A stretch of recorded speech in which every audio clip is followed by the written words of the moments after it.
ಕುಂದಲೊಂದು ಕ್ಯಾಮ ಉಂಡು ಬೊಟ್ಟೆ ಕಾರ ಚೋಮ ಉಂಡು ಕಾಡು ಅರ್ಚಿರಗನ ಬಂದಿರುತ್ತೋ ಬೊಟ್ಟ ತೋಕು ನೀತಿ ಅಂಡು ಕತಿ ಚಾಕು ಊಟಿ ಅಂಡು ಕಡಲು ಪೋತು. ಏನೋ ಬಂದಿದೆ ನಿಂಗೆ ನಿಗರ್ಕೊಂಡು ಹೋಗುವಂಥದ್ದು. ಬೆಳಗ್ಗೆ ಕುಡ್ಕೊಂಡು ಬಂದಿದ್ಯಾ? ನಿಂಗೆ ನಾ ಬೇಕಂದ್ರೆ ಎಣ್ಣೆ ಬಿಡು, ಎಣ್ಣೆ ಬೇಕಂದ್ರೆ ನನ್ನ ಬಿಡು. ಏನೋ ಇದೆ ಎಣ್ಣೆಲಿ. ಹಾಂ, ಯಾವ ಬ್ರ್ಯಾಂಡ್ ಕುಡಿಯೋದು? ಸೋಡಾ, ವಾಟರ್ ಬಾಟಲ್, ಸ್ನ್ಯಾಕ್ಸ್, ಉಪ್ಪಿನಕಾಯಿ ಇದೆಲ್ಲ ಸೇರಿದೆ 150 ರೂಪಾಯಿ. ಒಂದೊತ್ತಿಗೆ 150, ದಿನಕ್ಕೆ 300, ತಿಂಗಳಿಗೆ 9,000, ವರ್ಷಕ್ಕೆ ಲಕ್ಷ ಚಿಲ್ಲರೆ. ಅದನ್ನ ಹಾಗೆ ಕೂಡಿಟ್ಟಿದ್ರೆ ನಂಗೆ ಒಂದೊಳ್ಳೆ ಗೋಲ್ಡ್ ಎಕ್ಸ್ಪ್ರೆಸ್ ಗಿಫ್ಟ್ ಮಾಡ್ಬೋದಿತ್ತಲ್ಲ. ಇವರು ಯೂಟ್ಯೂಬ್ ಸ್ಟಾರ್ ಅಷ್ಟೇನೆ ಆ ಥರ ಸೀಮಿತ ಮಾಡಿಬಿಡ್ತಾರೆ. ಅದು ಒಂದು ಸ್ವಲ್ಪ ತುಂಬ ಬೇಜಾರಾಗುತ್ತೆ. ಯಾಕೆ ಸಿನಿಮಾ ಮಾಡಬಾರ್ದ ನಾವು? ಇವಾಗ ಸೀರಿಯಲಲ್ಲಿ ಮಾಡಿದವರು ಸೂಪರ್ ಸ್ಟಾರ್ಸ್ ಆದವ್ರು ಇದ್ದಾರೆ. ಸೊ ಯಾಕೆ ಶಾರ್ಟ್ ಫಿಲ್ಮ್ಸ್ ಮಾಡಿದವರು ಯೂಟ್ಯೂಬಲ್ಲಿ ಮಾಡಿದವ್ರು ಯಾಕೆ ಆಗಬಾರ್ದಾ ಅನ್ನೋದು, ಅದೊಂದನ್ನ ಬ್ರೇಕ್ ಮಾಡಬೇಕು. ಕಷ್ಟಪಟ್ಟು ತಗೊಂಡಿರೋ ಚಿನ್ನನ ಕಡಿಮೆ ಬೆಲೆಗೆ ಮಾರೋಕ್ಕಾಗತ್ತಾ? ಒಳ್ಳೆ ಬೆಲೆ ಸಿಗೋ ಕಡೆ ಮಾರಬೇಕು. ಇಷ್ಟು ಕಡಿಮೆ ಚಿನ್ನಕ್ಕೆ ಅಧಿಕ ಬೆಲೆ ಕೊಡೋದು ಅಭಯ ಗೋಲ್ಡ್ ಬಯರ್ಸ್ ಮಾತ್ರ. ಅಂಡ್ ಇದು ಬಿಟ್ಟು ನೀವು ಏನೊಂದು ಅವಕಾಶ ಅಥವಾ ಒಂದು ನಟನೆ ಸ್ಟ್ರಗಲ್ ಮಾಡಿದ್ರೆ ಈಸಿಯಾಗಿ ಸಿಗ್ತಾ? ಸರ್, ಈಗ ಒಬ್ಬೊಬ್ರಿಗೆ ಒಂದೊಂಥರ ಸ್ಟ್ರಗಲ್ ಮಾಡಿ ನಮ್ದೇನು ಅಂದರೆ ಫೇಮ್ ಏನೋ ಸಿಕ್ಬಿಡ್ತು ಸರ್, ಬಟ್ ಅದನ್ನ ಸಸ್ಟೈನ್ ಮಾಡೋದು ಭಾರಿ ಕಷ್ಟ ಆಯಿತು. ಯಾಕೆ ಅಂದರೆ ಈಗ ಅಷ್ಟು ಪ್ರೀತಿ ಕೊಟ್ಮೇಲೆ ನಂಗೊಂದು ಜವಾಬ್ದಾರಿ ಜಾಸ್ತಿ ಬಂದ್ಬಿಡ್ತು. ಏನೋ ಒಂದು ಮಾಡೋಕ್ಕಾಗಲ್ಲ. ಅವ್ನಿಗೆ ಅಯ್ಯೋ ಅದು ಹೆಂಗೆ ಮಾಡಿ ಇಷ್ಟು ಚೆನ್ನಾಗಿ ಮಾಡಿದ್ರಲ್ಲಪ್ಪ, ಇದ್ಯಾಕೆ ಈ ಥರ ಮಾಡಿಬಿಟ್ರು ಅಂತ ನನಗೆ ಆಡಿಯನ್ಸ್ನ ನೋಯ್ಸೋಕ್ಕೆ ಇಷ್ಟ ಇಲ್ಲ. ಸೊ ತುಂಬ ಪರ್ಟಿಕ್ಯುಲರ್ ಆಗಿಬಿಟ್ಟೆ. ಎಷ್ಟು ಪರ್ಟಿಕ್ಯುಲರ್ ಆಗಿಬಿಟ್ಟೆ ಅಂದರೆ 3 years ಆಯಿತು ನಂದು ಯಾವ ಸಿನಿಮಾ, ನಂಗೆ ತುಂಬ ಸಿನಿಮಾದಾಗಲಿ ಸೀರಿಯಲ್ದಾಗಲಿ ಬಂತು, ಬಟ್ ಒಪ್ಕೊಂಡು ಮಾಡಲಿಲ್ಲ. ಯಾವುದೂ ಅಷ್ಟು ಈಸಿಯಾಗಿ ಒಪ್ಕೊಂಡು ಮಾಡಲಿಲ್ಲ. ಇಷ್ಟ ಆಗಿಲ್ವಾ, ಕತೆ ಇಷ್ಟ ಆಗಿಲ್ಲ? ಬೇರೆ ಬೇರೆ ರೀಸನ್ ಸರ್.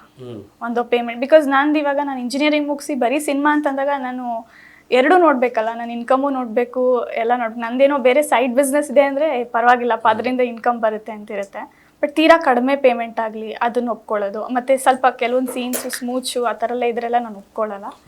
ಸೊ ಈ ಥರ ಎಲ್ಲ ಆಗಿ ಕೆಲವೊಂದು ರೀಸನ್ಸಿಂದ ಯಾವುದು ಆಗಲಿಲ್ಲ, ನನ್ನ ಲಕ್ ಬರಲಿಲ್ಲ. ಎಲ್ಲ ಒಂದು ಕಡೆ ಆಗಿದೆಯಾ ಅನುಭವ ನಿಮಗೆ? ಅಂದರೆ ಯೂಟ್ಯೂಬಲ್ಲಿ ಮಾಡ್ತಾ ಇದ್ದಾರೆ, ಇವ್ರಿಗೇನು ಅಷ್ಟು ಪೇಮೆಂಟ್ ಕೊಡೋದು, ಕರೆದುಕೊಳ್ಳೆ ಬಂದು ಮಾಡ್ತಾರೆ, ಚಿಕ್ಕ ಪುಟ್ಟದ ಕೊಟ್ಟರೆ ಸಾಕು ಅನ್ನೋ ಥರ, ಆ ಥರ ಅನುಭವಗಳು ಆಗಿದೆಯಾ? ಆ ಥರ ಅನುಭವ ಆ ಥರ ಆಗಿಲ್ಲ ಸರ್. ಬಟ್ ಎಷ್ಟೊಂದು ಜನಕ್ಕೆ ಏನು ಫೀಲಿಂಗ್ ಅಂದರೆ ಇವರು ಯೂಟ್ಯೂಬ್ ಸ್ಟಾರ್ ಅಷ್ಟೇನೆ ಆ ಥರ ಸೀಮಿತ ಮಾಡಿಬಿಡ್ತಾರೆ. ಅದು ಒಂದು ಸ್ವಲ್ಪ ತುಂಬ ಬೇಜಾರಾಗುತ್ತೆ. ಅಂದರೆ ಯಾಕೆ ಸಿನಿಮಾ ಮಾಡಬಾರ್ದಾ ನಾವು ಅಂತ. ನಮ್ದು ಇವಾಗ ಹೌದು ಡೆಫಿನೆಟ್ಲಿ ಅವ್ರಿಗೆ ಅನಿಸುತ್ತೆ, ಬಿಕಾಸ್ ನಮ್ದು ಯಾವುದೋ ಒಂದು ರಿಸಲ್ಟ್ ಬಂದಿಲ್ಲ ಅಲ್ಲ ಆಚೆ. ಸೊ ಅವ್ರಿಗೆ ಹಂಗೆ ಅನಿಸ್ಬೋದು.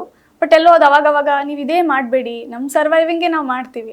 ಯಾಕೊಂದು ದೊಡ್ಡ ಸಿನಿಮಾ, ಒಳ್ಳೆ ಸಿನಿಮಾ ಸಿಕ್ಕಿಲ್ಲ ಅಂದರೆ ನಾವು ಯಾಕೆ ಇದೇ ಮಾಡ್ತೀವಿ? ಅವಕಾಶ ಸಿಕ್ಕರೆ ಯಾಕೆ ಇದು ಮಾಡ್ತಾರೆ? ಸುಮ್ಮನೆ ಕೂರೋ ಬದಲು ಬೇರೆ ಏನೋ ಪ್ರಯತ್ನ ಪಡ್ತಾ ಇದ್ದೀರಲ್ಲ ಅಲ್ವಾ?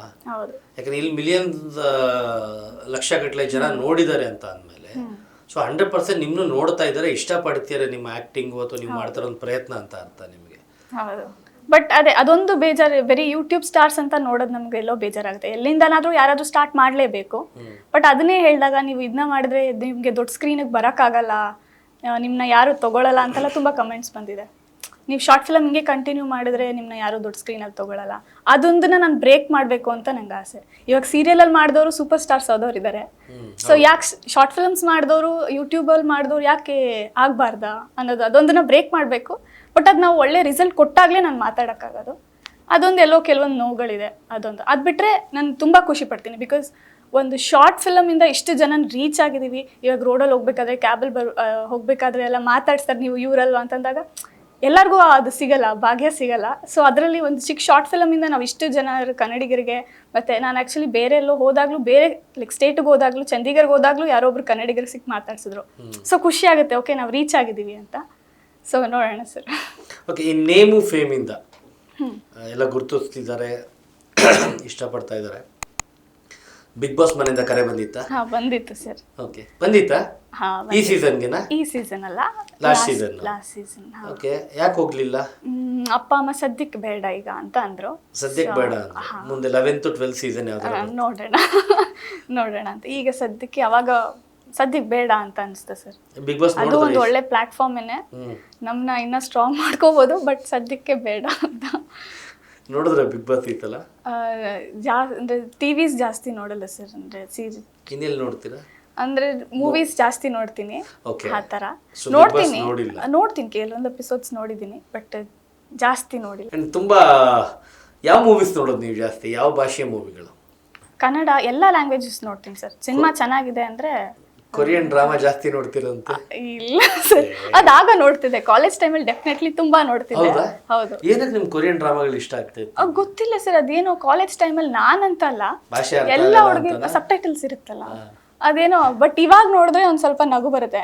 ಇದಕ್ಕೆಲ್ಲ ನಾವು ಇಷ್ಟಪಡ್ತಿದ್ವಾ ಅನ್ಸುತ್ತೆ. Okay. ಬಟ್ ಅವಾಗ ತುಂಬಾ ಕೊರಿಯನ್ ಮೂವೀಸ್ ಡ್ರಾಮಾ ಎಲ್ಲ ತುಂಬಾ ನೋಡ್ತಾ ಇದ್ದೆ ಕಾಲೇಜ್ ಟೈಮಲ್ಲಿ. ಬಟ್ ಈಗ ಜಾಸ್ತಿ ಇಲ್ಲ, ಬೇರೆ ಎಲ್ಲ ಲ್ಯಾಂಗ್ವೇಜಸ್ ನೋಡ್ತೀನಿ. ಆಕ್ಟಿಂಗ್ ಬಿಟ್ಟು ಬೇರೆ ಏನು ಇಂಟ್ರೆಸ್ಟ್? ಡಾನ್ಸ್ ಇಷ್ಟ ಸರ್, ಡಾನ್ಸ್ ಇಷ್ಟ, ಬುಕ್ಸ್ ಓದಕ್ಕೆ ಇಷ್ಟ.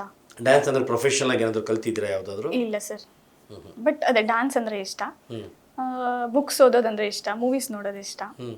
ಆಮೇಲೆ ಹೊಸ ಹೊಸ ಜಾಗ ಎಕ್ಸ್ಪ್ಲೋರ್ ಮಾಡೋದಂದ್ರೆ ಇಷ್ಟ. ಯಾವ್ದೇ ಜಾಗಕ್ಕೆ ಹೋಗಿದ್ರೆ ಇತ್ತೀಚೆಗೆ? ಇತ್ತೀಚೆಗೆ ಎಲ್ಲೂ ಹೋಗಿಲ್ಲ ಸರ್. ಮತ್ತೆ ಇನ್ ಹೆಂಗ್ ಹೊಸ ಹೊಸ ಜಾಗ ಹೋಗಕ್ಕೆ ಇಷ್ಟ, ಇಷ್ಟ ಹೋಗಕ್ ಆಗ್ತಾ ಇಲ್ಲ? ಇಲ್ಲ, ಬಿಸಿ ಕೆಲಸ ಫಸ್ಟು. ಓಕೆ, ಬೇರೆ ಏನ್ ಇಷ್ಟ ನಿಮ್ಗೆ? ಅಡಿಗೆ ಮಾಡೋದು, ಅಡುಗೆ ಮಾಡೋದು, ತಿನ್ನೋದಿಷ್ಟ. ಹೆವಿ ಫುಡ್ ಅಂತ, ನಾನ್ ವೆಜ್ ಇಷ್ಟ ಅಂತೆ? ನಾನ್ ವೆಜ್ ಇಷ್ಟ. ಏನೇನ್ ತಿಂತೀರಾ? ಏನೇನ್ ಇಷ್ಟ ನಾನ್ ವೆಜ್ ಅಲ್ಲಿ? ಚಿಕನ್ ಇಷ್ಟ, ಮಟನ್ ಕಡಿಮೆ ತಿನ್ನೋದು, ಫಿಶ್ ಇಷ್ಟ. ನೀವು ಬೇಸಿಕಲಿ ಬಂದು ಮಡಿಕೇರಿ ಅಲ್ವಾ? ಹೌದು. ಅಲ್ಲಿ ಅಕ್ಕಪಕ್ಕ ಗೋಣಿಕೊಪ್ಪ ಅಲ್ಲಿ. ಕರೆಕ್ಟ್. ಸೊ ನಿಮ್ ಮಡಿಕೇರಿ ಡ್ಯಾನ್ಸು, ಸಾಂಗ್ಸ್ ಅದೆಲ್ಲ ಸೆಲೆಬ್ರೇಟ್ ಮಾಡ್ತಾ ಇರ್ತೀರಾ? ಹಾ, ಮಾಡ್ತೇವೆ ಸರ್. ನಿಮ್ದಲ್ಲಿ ರೀಸೆಂಟ್ ಆಗಿ ನಾನು ಯಾವುದೋ ಸೋಷಿಯಲ್ ಮೀಡಿಯಾದಲ್ಲಿ ನೋಡಿದ್ದೆ, ಒಂದು ತುಂಬಾ ಫೇಮಸ್ ಸಾಂಗ್ ಇದೆ ನಿಮ್ಗೆ, ಓಕೆ. ಹಾ, ಕುಂಡಿ ಡ್ಯಾನ್ಸ್ ಅಂತ. ಹೌದೌದು. ಕೆನಿ ಸಿಂಗ್ ದಟ್ ಸಾಂಗ್ ಅದು ನಂಗೆ ಬರಲ್ಲ. ಯಾವ ಸಾಂಗ್ ಬರುತ್ತೆ ನಿಮ್ಗೆ? ನಿಮ್ದು ಮಡಿಕೇರಿ ನಿಮ್ಮ ಊರಿನ ಸ್ಟೈಲ್ ಇದೆ ಯಾವ್ದಾರ ಒಂದು ಸಾಂಗ್ ಹಂಗೆ ಒಂದು. ಓಕೆ. ಕುಂದಿಲೊಂದು ಕ್ಯಾಮ ಉಂಡು, ಬೊಟ್ಟೆಕಾರ ಚೋಮ ಉಂಡು, ಕಾಡು ಅರ್ಚಿರಗನ ಬಂದಿರುತ್ತೋ, ಬೊಟ್ಟ ತೋಕು ನೀತಿ ಅಂಡು, ಕತಿ ಚಾಕು ಊಟಿ ಅಂಡು, ಕಡಲು ಪೋತು ಕಾಡು. ಅಷ್ಟೇ ಬರೋದು. ಏನ್ ಮೀನಿಂಗ್ ಏನಿದೆ ನಂಗೆ?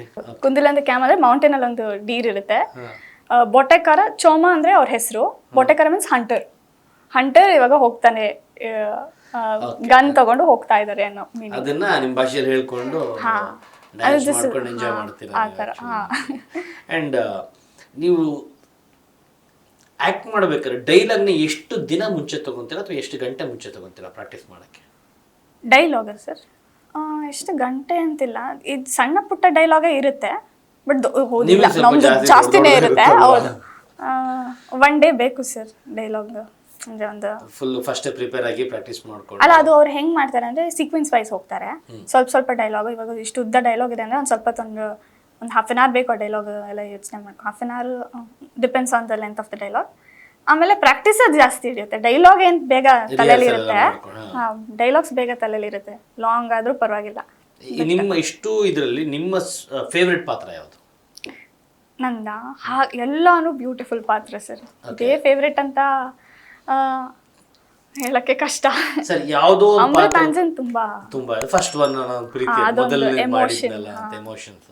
ಯಾವುದೋ ಒಂದು ಪಾತ್ರದ ಒಂದು ಬೆಸ್ಟ್ ಡೈಲಾಗ್ ಹೇಳಬೇಕು ಅಂದ್ರೆ, ಇವಾಗ ಅದೇ ಪಾತ್ರ ಆಗಿ ಕ್ಯಾರೆಕ್ಟರ್ ಡೈಲಾಗ್ ಹೇಳಬೇಕು ಅಂದ್ರೆ ಇವಾಗ ಯಾವ ಕ್ಯಾರೆಕ್ಟರ್ ಚೂಸ್ ಮಾಡ್ತೀರಾ?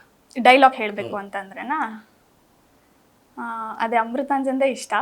ಈವನ್ ಮದನ ಮಂದಾರ ಪೀಕೆದು ಇಷ್ಟ. Okay, first Amrutanjan. ಅಮೃತಾಂಜನ್ ಏನೋ ಬಂದಿದೆ ನಿನಗೆ ನಿಗರ್ಕೊಂಡು ಹೋಗುವಂಥದ್ದು, ಬೆಳಗ್ಗೆ ಕುಡ್ಕೊಂಡ್ ಬಂದಿದ್ಯಾ, ಇದೊಂದು ಡೈಲಾಗು. ನಿನಗೆ ನಾ ಬೇಕಂದ್ರೆ ಎಣ್ಣೆ ಬಿಡು, ಎಣ್ಣೆ ಬೇಕಂದ್ರೆ ನನ್ನೇ ಬಿಡು, ಏನೋ ಇದೆ ಎಣ್ಣೆಲಿ, ಹಾಂ ಯಾವ ಬ್ರ್ಯಾಂಡ್ ಕುಡಿಯೋದು. ಸೊ ಈ ಥರ ಡೈಲಾಗು. ಮದನ ಮಂದಾರ ಪೀಕೆ. ಈಗ ನಿಮ್ಮ ಅಮೃತಾಂಜನ್ ಫಸ್ಟ್ ಏನ್ ಮಾಡಿದ್ರಿ ಶಾರ್ಟ್ ಫಿಲ್ಮ್, ಅದರಿಂದ ಒಂದು ಡೈಲಾಗ್, ಫೇವ್ರೆಟ್ ಡೈಲಾಗ್ ಉದ್ದು ಹೇಳ್ತಿರಲ್ಲ ಡೈಲಾಗ್, ಅದು ಹೇಳಿ ಇವಾಗ. ಓಕೆ.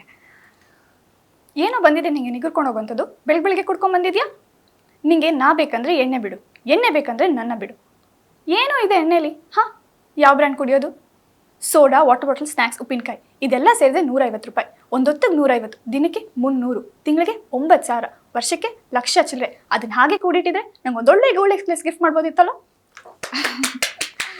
ನೆನ್ಪಿಟ್ಕೊಂಡಿದ್ದೀರಾ ಇಷ್ಟು ವರ್ಷ ಆಗೋದು ನಿಮಗೆ. ಆ್ಯಂಡ್ ನಿಮ್ಮ ವಾಯ್ಸೇ ಇರೋದು ಹೀಗೆ ಅಲ್ವಾ? ನಾನು ಆ್ಯಕ್ಚುಲಿ ಯಾಕಂದರೆ ನೀವೇನು ಮಾತಾಡ್ತಿದ್ದೀರಾ, ಏನು ಡೈಲಾಗ್ ಹೇಳ್ತಿದ್ರೆ ನಾವು ಅಲ್ಲೇನು ಕೇಳಿಸ್ಕೊಂತಿದ್ವಿ ಸೇಮೇ ಇತ್ತು ನಿಮಗೆ. ಸಾಕಷ್ಟು ಜನ ಕಮೆಂಟ್ ನೋಡ್ತದೆ ನಿಮ್ಮ ವಾಯ್ಸಿಗೆ ಫಿದಾಗಿದ್ದಾರೆ ತುಂಬ ಜನ ಅಲ್ವಾ? ನೀವು ಗಮನಿಸಿದ್ದೀರಾ ಅದನ್ನೆಲ್ಲ? ನಿಮಗೆ ಕಮೆಂಟ್ ಮಾಡಿದ್ದಾರೆ, ಎಲ್ಲಾದರೂ ಕಾಂಪ್ಲಿಮೆಂಟ್ ಮಾಡಿದ್ದಾರೆ ನಿಮಗೆ ಎಲ್ಲ ಕಡೆ? ನಿಮಗೆ ಇದನ್ನ ಹೇಳ್ಬೇಕಾದ್ರೂ ಡಬ್ಬಿಂಗ್ ಅಲ್ಲಿ ತುಂಬಾ ನಗ್ತಾ ಇದ್ರು ಸರ್. ಅಂದ್ರೆ ಈ ತರ ಹೇಳೋದಕ್ಕೇನೆ ನಗು ಬರುತ್ತೆ. ಮ್ಯಾಕ್ಸಿಮಮ್ ಲೌಡ್ ಅಂದ್ರೆ ಇಷ್ಟನಾ? ಅದೊಂದು ಪ್ರಾಬ್ಲಮ್ ನಂದು. ನಾನು ಜೋರಾಗಿ ಅಷ್ಟು ಮಾತಾಡಲ್ಲ, ಅಂದ್ರೆ ವಾಯ್ಸ್ ಅಷ್ಟು ಬರಲ್ಲ. ಎಂತ ಸಿಚುವೇಶನ್ ಅಲ್ಲೂ ಬಂದೇ ಕೋಪ ಇಲ್ವಾ? ಬಂದ್ರು ಜೋರಾಗಿ ಮಾತಾಡ್ತೀನಿ, ಬಟ್ ಅದಂದ್ರೆ ಅಷ್ಟು ಬರಲ್ಲ. ಯಾವ ಕಾರಣ ಕೋಪ ಬರುತ್ತೆ? ಡಿಪೆಂಡ್ಸ್ ಯಾವ ಕಾರಣಕ್ಕೆ ಯಾವ ಡಿಪೆಂಡ್ ಕಾರಣಕ್ಕೆ ಆಗುತ್ತೆ? ಬಂದಿರುತ್ತೆ. ಹಾ. ಎಲ್ಲೆಲ್ಲಿ ಯಾವ ಸಿಚುವೇಶನ್ ಕೋಪ ಬಂದಿದೆ? ಸಡನ್ ಆಗಿ ನೆನ್ಸ್ಕೊಂಡ್ರೆ ನೆನಪಾಗಲ್ಲ. ಕೋಪ ಬರುತ್ತೆ. ಇರುತ್ತಲ್ಲ ನಿಮ್ಗೆ ಎಲ್ಲೋ ಒಂದ್ ಕಡೆ ಒಂದು ಇನ್ಸಿಡೆಂಟ್ ಮೈಂಡಲ್ಲಿ ನೆನಪಿರುತ್ತೆ, ಅವತ್ತೊಂದಿನ ಹಿಂಗಾಗಿತ್ತು. ಆಗ ಎಕ್ಸ್ಟ್ರೀಮ್ಗೆ ಹೋಗಿರೋ ಒಂದು ಇನ್ಸಿಡೆಂಟ್ ಆಗಿರ್ಬೋದು. ಹಾ, ಅಂದ್ರೆ ಲೈಕ್ ಮಾಡಿಲ್ಲ ಅನ್ನೋದನ್ನ ಮಾಡಿದ್ಯಾ ಅಂದ್ರೆ ತುಂಬಾ ಕೋಪ ಬರುತ್ತೆ. ಯಾರು ಹಂಗಂದಿದ್ರು? ಹಂಗೆ ಹಿಂಗೆ ಫ್ಯಾಮಿಲಿ ಅಥವಾ ಯಾರಾದ್ರೂ ಇರ್ಬೋದು, ಫ್ರೆಂಡ್ಸ್. ಏನ್ Contribute. ಏನ್ ಮಾಡ್ತೀರಾ ಅವಾಗ? ಹೇಳ್ತೀನಿ, ಒಂದ್ 2-3 ಸಲ ಸಾಫ್ಟ್ ಆಗಿ ಹೇಳ್ತೀನಿ ಇಲ್ಲ ಅಂತ. ಆಮೇಲೆ ಅದು ಜಾಸ್ತಿ ಹೋದ್ರೆ ಸ್ವಲ್ಪ ಜೋರಾಗಿ ಹೇಳ್ತೀನಿ. ಆಮೇಲೆ ಈ ನಡುವೆ ಅಂತೂ ಹೌದಾ, ಓಕೆ ಗುಡ್, ಇಷ್ಟೇ. ಜಾಸ್ತಿ ವಾದ ಮಾಡಕ್ ಹೋಗಲ್ಲ. ಮುಂಚೆ ಮಾಡ್ತಾ ಇದ್ರಿ? ಅಂದ್ರೆ ಮುಂಚೆನೂ ಇಲ್ಲ, ಬಟ್ ಅವಾಗ ಕಾಲೇಜ್ ಟೈಮಲ್ಲೆಲ್ಲ ಇದ್ದಾಗ? ಕಾಲೇಜಲ್ಲಂತೂ ನಾವು ಜಾಸ್ತಿ ಕೋಪ ಮಾಡ್ಕೊಂಡಿದ್ದೀನಿ ನೆನಪೇ ಇಲ್ಲ. ಅಂದ್ರೆ ಕೋಪ ಬರುತ್ತೆ, ಬಟ್ ಎಕ್ಸ್ಟ್ರೀಮ್ ಅಂತ ಯಾವುದು ಹಾಗೆ ಇಲ್ಲ. ಬಟ್ ಅದೇ ಚೆನ್ನಾಗಿತ್ತು. ನನ್ನ ಗ್ರೂಪ್ ಆಗ್ಲಿ ಫ್ರೆಂಡ್ಸ್ ಆಗ್ಲಿ ಎಲ್ಲರೂ ಸಣ್ಣ ಪುಟ್ಟ ಮನಸ್ತಾಪ ಬರ್ತಿತ್ತು, ಬಟ್ ಯಾವತ್ತು ತುಂಬಾ ಕೋಪ ಬರತ್ತಾರಲ್ಲ ಯಾವತ್ತೂ ಹಾಗೆ ಇಲ್ಲ ನಮ್ಗೆ. ಅಂತ ಸಿಚುವೇಶನ್ ಹೊಡಿಯಕ್ ಹೋಗಿದ್ದು ಚಾನ್ಸೇ ಇಲ್ವಾ? ಚಿಕ್ಕ ವಯಸ್ಸಲ್ಲಿ ಸಿಸ್ಟರ್ ಜೊತೆ ಅದು ಬರುತ್ತೆ, ಬಟ್ ಇಲ್ಲ ಆ ಥರ ಅಂಡ್ ಕಾಲೇಜ್ ಟೈಮಲ್ಲಿ ಪ್ರಪೋಸ್ ಕ್ರಶ್ ಇದ್ದೇ ಇರುತ್ತೆ, ಇಲ್ಲ ಅಂತ ಹೇಳ್ಬೇಡಿ. ಕ್ರಶ್ ಎಲ್ಲ ಇತ್ತು ಸರ್. ಹಾ ಆಯ್ತು ಅಷ್ಟೇ ಸರ್. ಹುಡುಗರು ಹಿಂಗಡೆ ಬಿದ್ದು ಫಿದಾಗಿ ನೀವು ಅಂತ ಹೇಳಿ ಇದಾಗಿ ಮಾದೇಶ್ ಅಂತಾರೆ ನೀನೆ ಅಂತ ಹೋಗಿರೋಂಥ ಇನ್ಸಿಡೆಂಟ್ಗಳು, ಅಥವಾ ಹಿಂದೆ ಬಿದ್ದು ಪೀಡಿಸ್ತಾ ಇದ್ದಿದ್ದು ನೀವು ನೋವಂದಾಗ್ಲೂ ಕಾಟ ಕೊಡ್ತಾ ಇದ್ದಿದ್ದಂಥದ್ದು? ಕಾಟ ಕೊಡ್ತಿದ್ದು ಆತರ ಇಂಜಿನಿಯರಿಂಗ್ ಅಲ್ಲೆಲ್ಲ ಯಾರು ಇಲ್ಲ. 10th ಅಲ್ಲಿ ಹೌದು, ಸ್ವಲ್ಪ, ಅದು ಜಾಸ್ತಿ ಕಾಟನೂ ಅಲ್ಲ, ಸ್ವಲ್ಪ ಅದಲ್ಲ ಅಷ್ಟೇ, ಅಲ್ಲಿಗೆ. ಇವಾಗ ಫ್ಯಾನ್ಸ್ಗಳು ಯಾರಾದ್ರು ಆ ಲೆವೆಲಿಗೆ ಇವಾಗ ಸ್ಟಾರ್ಟ್ ಮಾಡಿ ನೀವು ಸ್ವಲ್ಪ ಫೇಮಸ್ ಆಗಿ ಎಲ್ಲ ರೀಚ್ ಆದ್ಮೇಲೆ ಸೋಷಿಯಲ್ ಮೀಡಿಯಾದಲ್ಲಿ ಮೆಸೇಜ್ ಮಾಡೋದು ಅಥವಾ ನಂಬರ್ ಹುಡುಕಿ ಫೋನ್ ಮಾಡೋದು? ಫೋನ್ ಎಲ್ಲ ತುಂಬಾ ಜನ ಮಾಡಿದ್ದಾರೆ ಸರ್. ಮಾಡಿ ಏನಂತಾರೆ? ಬಟ್ ಅದೇ ತುಂಬಾ ಚೆನ್ನಾಗಿ ಮಾತಾಡ್ಸ್ತಾರೆ. ಆತರ ಯಾವತ್ತು ಪಾಪ ಬಿಹೇವ್ ಮಾಡಿಲ್ಲ. ಬಟ್ ಅದೇ ಒಂದ್ಸಲ ಯಾವ್ದೋ ಇಂಟರ್ವ್ಯೂಲು ಹೇಳಿದೆ, ಒಂದ್ ಚಿಕ್ಕ ಹುಡುಗ ಫೋನ್ ಮಾಡಿದ, ಬಟ್ ಅವನು ಪಾಪ ಅವ್ನಿಗೆ ಗೊತ್ತಿರಲ್ಲ, ಮೇ ಬಿ 7th ಸ್ಟ್ಯಾಂಡರ್ಡ್ ಅನ್ಸುತ್ತೆ, ಐ ಲವ್ ಯು ಅಂತೆಲ್ಲ ಹೇಳಿದ. ಬಟ್ ಅದು ಬಟ್ ದೊಡ್ಡವ್ರು ಯಾರು ಇಲ್ಲ, ತುಂಬಾ ಜೆನ್ಯೂನ್ ಆಗಿ ತುಂಬಾ ಇಷ್ಟ ದೊಡ್ಡವ್ರು ಯಾರು ಹೇಳ್ತಿಲ್ಲ ಫೋನ್ ಮಾಡ್ತಿಲ್ಲ ಅಂತ? ಹಾಗೇನಿಲ್ಲ, ಪಾಪ ಎಲ್ಲರೂ ನಿಮ್ ಜೊತೆ ಡೀಸೆಂಟ್ ಆಗಿದ್ದಾರೆ ಅಂತ ಹೇಳ್ತಾ ಇದ್ದಾರೆ. ಐ ಲವ್ ಯು ಅಂತ ಹೇಳೋದು ಇಂಡಿಸೆಂಟ್ ಅಂತ ಇಲ್ಲ ಸರ್, ಆ ತರನೂ ಅಲ್ಲ ಪಾಪ. ಐ ಡೋಂಟ್ ನೋ, ಪಾಪ ಎಲ್ಲ ತುಂಬಾ ಸ್ವೀಟ್ ಆಗಿ ಸಪೋರ್ಟ್ ಮಾಡ್ತಾರೆ. ಆ ತರ ಎಲ್ಲ ಅಂದ್ರೆ ಖುಷಿಯಲ್ಲಿ ಈ ತರ ಕ್ಯಾಶುಯಲ್ ಆಗಿ ಹೇಳ್ತಾರೆ ಕಮೆಂಟ್ಸ್ ಅಲ್ಲಾಗ್ಲಿ, ಲವ್ ಯು ಮೇಡಮ್, ನಿಮ್ ದೊಡ್ಡ ಫ್ಯಾನ್ ಮೇಡಮ್. ಬಟ್ ಆ ತರ ಎಲ್ಲ ಫುಲ್ ಬೇರೆ ಹಿಂದೆ ಬಿದ್ದು ಟಾರ್ಚರ್ ಕೊಡೋ ತರ ಎಲ್ಲ ಪ್ರೀತಿಯಿಂದ ಒಂದು ಕಾಂಪ್ಲಿಮೆಂಟ್ ತರ ಲವ್ ಯು ಮೇಡಮ್, ಸೂಪರ್ ಆಗಿ ಆಕ್ಟ್ ಮಾಡ್ತಾರೆ, ಈ ತರ ಮಾತಾಡಿದ್ದಾರೆ. Beat plus Karnataka.